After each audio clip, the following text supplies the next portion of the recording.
So yun, what's up sa inyo mga ka-farming, panibagong araw, panibagong vlog. For today's vlog, alas 3 po ng tanghali or hapon. At itong oras na to, ay ito yung oras na tama para magpakain tayo ng alaga nating kambing. Sa anong kadahilanan kung bakit alas 3 tayo dapat magpakain at hindi alas 4 at hindi dapat alas 5 at lalong hindi dapat alas 6. So ano yung dahilan kung bakit hindi dapat sa ganong oras? At kung pwede naman alas 4 pero wag dapat alas 5 or alas 6. Bakit nga ba mga ka-farming? So malalaman nyo yun mga ka-farming pagkatapos ng aking intro. So mag-intro muna tayo mga ka-farming at shoutout nga pala dito sa isa kong kababayan. Ito, lalagay ko na dyan. Yan po. Shoutout sa iyo ka-farming at welcome na welcome ka dito sa aking munting kulungan mga ka-farming. So ano nga ba ang dapat or the best talaga or bakit the best para sa akin magpakain ng alas 3 ng hapon? So malalaman nyo yun pagkatapos ng aking intro. So tara! Kuya Don TV.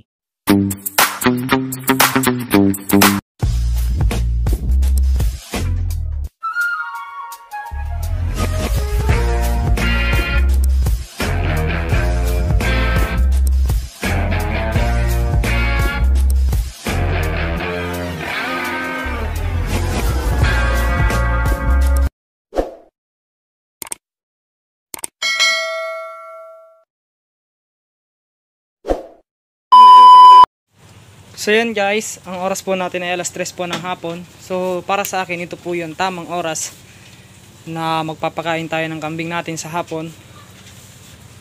Kasi nga po alas 4, alas 5 ay malamang sa malamang mauubos na rin nila yan. At tamang simot na lang sila. Huwag tayo magpapakain ng alas 5 na kasi aabutan sila ng dilim, hindi na sila makakain ng maayos. So tamang oras po talaga ay alas 4 ay alas 3. Alas 3 po natin sila pakainin para nang sa ganun naman po ay maubos po nila yung kanilang kinakain. So konti na lang yung binigay natin. Balang binibigyan pabor ko itong mga dumalaga natin. Pero ito ay konti-konti lang. Mga busog na rin yan mga ka-farming. Ayan o, konting ano na lang yan. Mga busog na rin po yan.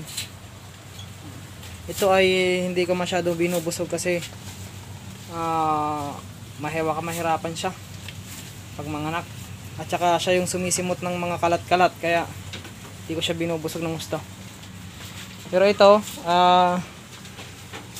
okay na to. Kinakain ito. Yan mga ka-farming. Alas 3 po ako nagpapakain sa hapon. Mahaba na po yung alas 4 pag late na ako alas 4.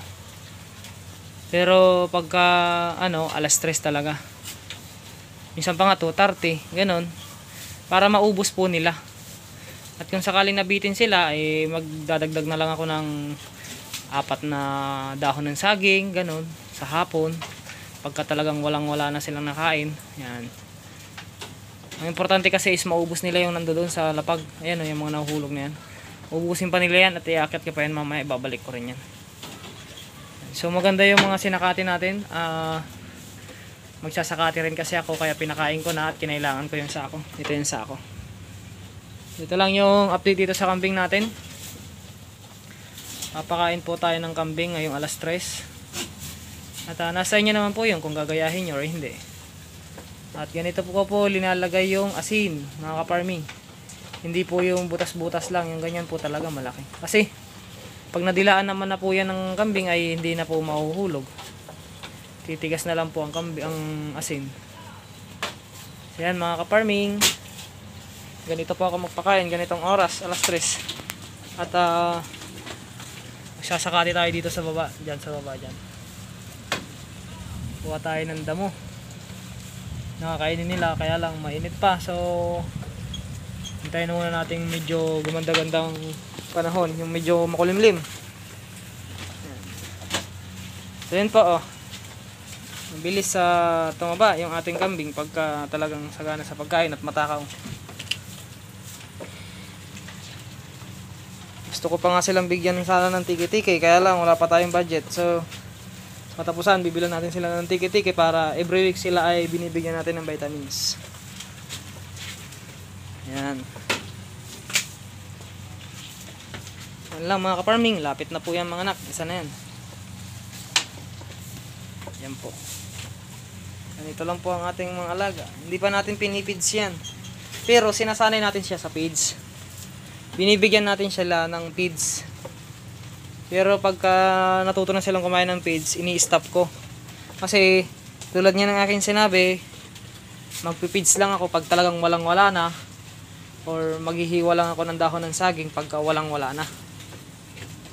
Yun lang mga ka-farming. Pero hanggat meron pa akong damo na kukuha, hindi ko muna sila sinasanay mga ka-farming. Mahirap na sanayin ang ating kambing sa feeds.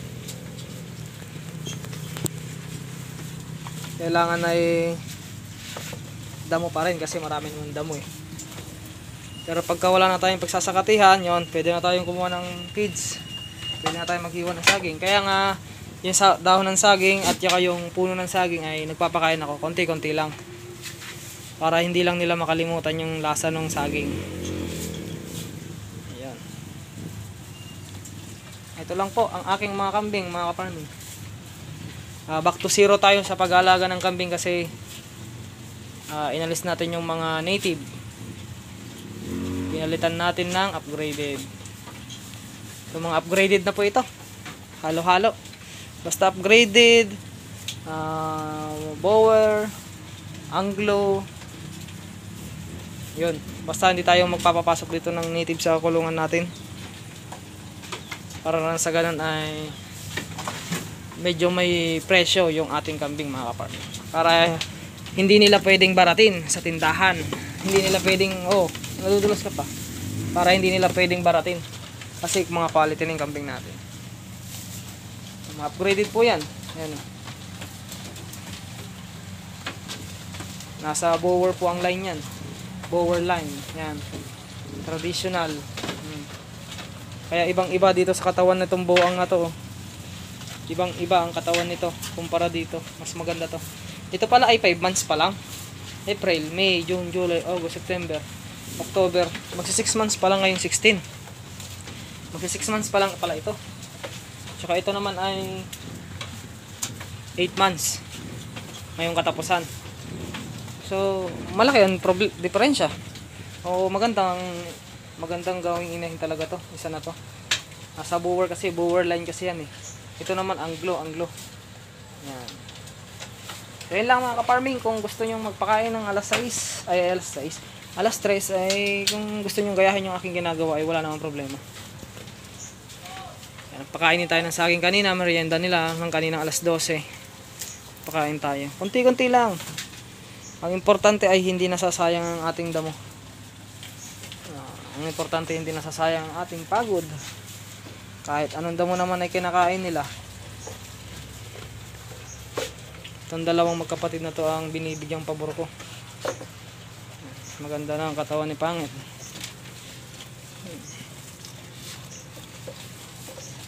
Ayan po ang ating kambing.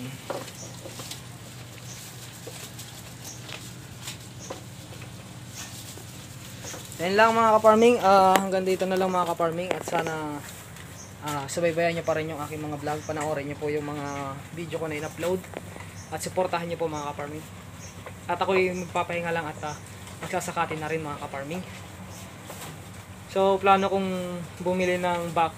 Siguro January na ako bibili. Kasi magpapagawa pa ako ng isang kulungan mga ka-farming. Tulad niya na ayun sinabi, magpapagawa ako ng kulungan dito. At may materialis na tayo doon.